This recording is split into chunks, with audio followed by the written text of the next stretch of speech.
Hey there, YouTubes.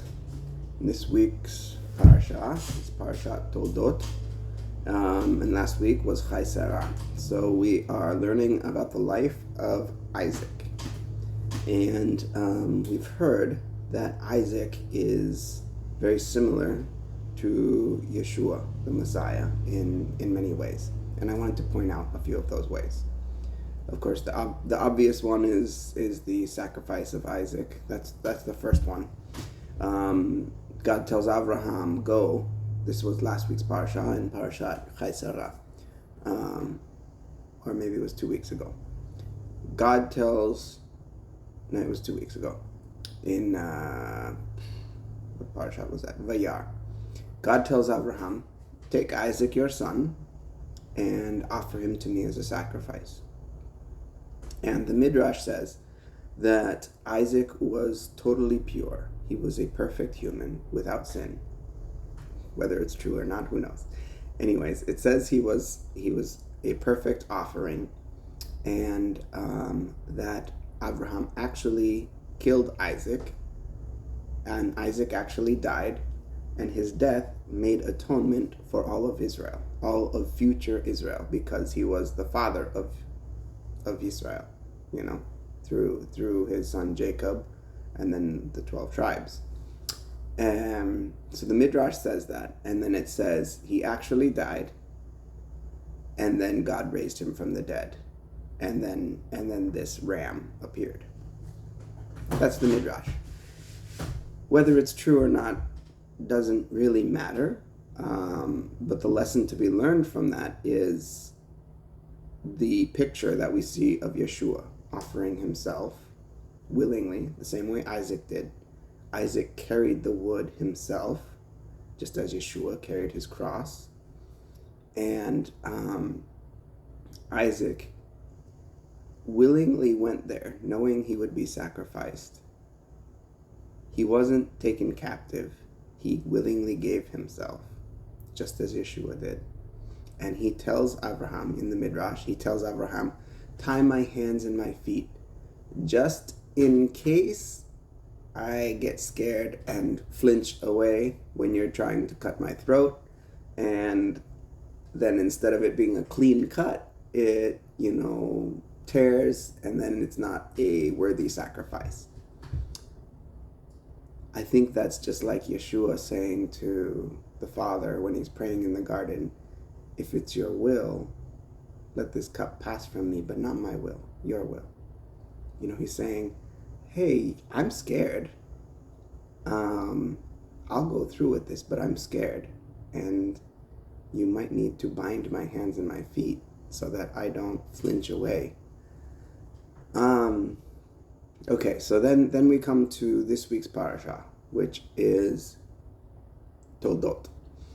And today is the third aliyah. I'm reading the third aliyah. It talks about Isaac digging these wells. And so at this point, Abraham has recently died.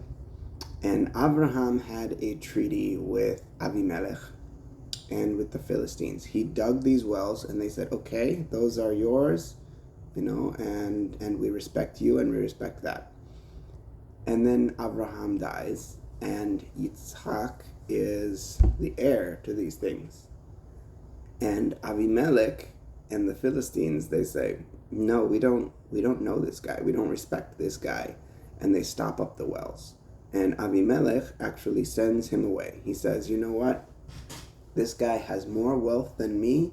It's kind of embarrassing because I'm the king, and there's this citizen who has more wealth than the king. That's embarrassing between me and my people, so I'm going to send him away. So we see this rejection of Yitzhak, a rejection of the son.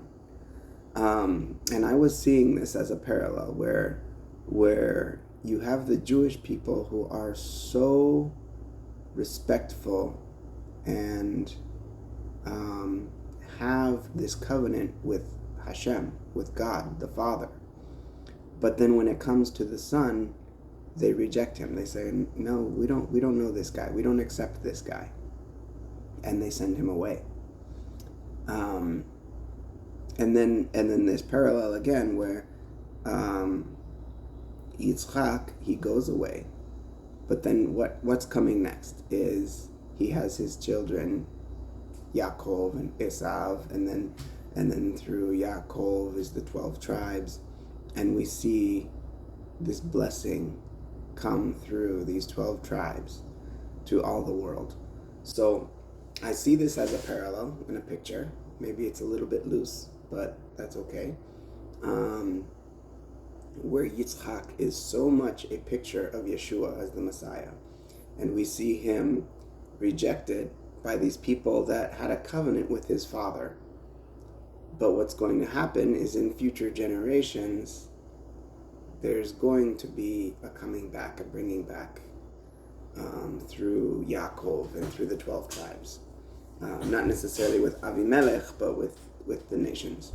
And it brings me to something I've been thinking about recently, and I want to explore more in a future video or a future study, whether I make a video or not, is this idea. How many times we see in the Tanakh that God is saying, I want all nations to know me. That the mission of the Jewish people, of the people of Israel, not just the tribe of Judah, but the people of Israel, the 12 tribes of Yaakov, their mission in life, in history, is to preserve the Torah, to, keep it untainted throughout history, and to teach the nations about God. How many times in Ezekiel does God talk about, and they will know me, and they will know that I am Hashem? And he's not only talking about Israel, he's talking about all the nations. And then we see it in Isaiah, we see it in Zechariah, we see it so many times where God's desire, we see it in Jonah. God says, go to Nineveh, to this nation who is terrible people, doing evil things. So how many times do we see this in the Tanakh, where God's desire is for the hearts of all people to be turned to him, for all people to walk with him?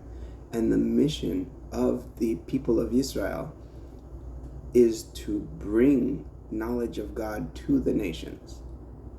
So we'll explore that more another time. But I see this here, and I see this rejection of Yitzchak, and eventually, we'll see it in coming weeks, the coming back of Yaakov and his children. Through Yosef. Yosef saves the world as we know it at that time through, seeing prophetically that there's this 7 years of famine right after 7 years of abundance. And he's placed in this place of authority in Egypt, which is the epicenter of the world. Kind of like how the United States today is, the military power, the ruling authority, and the economic epicenter of the world. So many countries base their currency off the U.S. dollar. That's what rules right now. Egypt was like that. Everyone looked to Egypt, and God places Yosef as ruler in Egypt, just one step below Pharaoh, and says, this thing is going to happen, and all the nations of the world are going to come to you, and you're going to save them. Of course, Yosef is also a picture of Mashiach, as is David, and we can explore that more another time, but I wanted to point out here where Yitzchak is the picture of Yeshua, specifically, is rejected and will eventually, in future generations, be accepted. And I want us all to have the blessing that we would see that we would take this knowledge and grow closer to God, to understand his ways, and to walk with him in humility.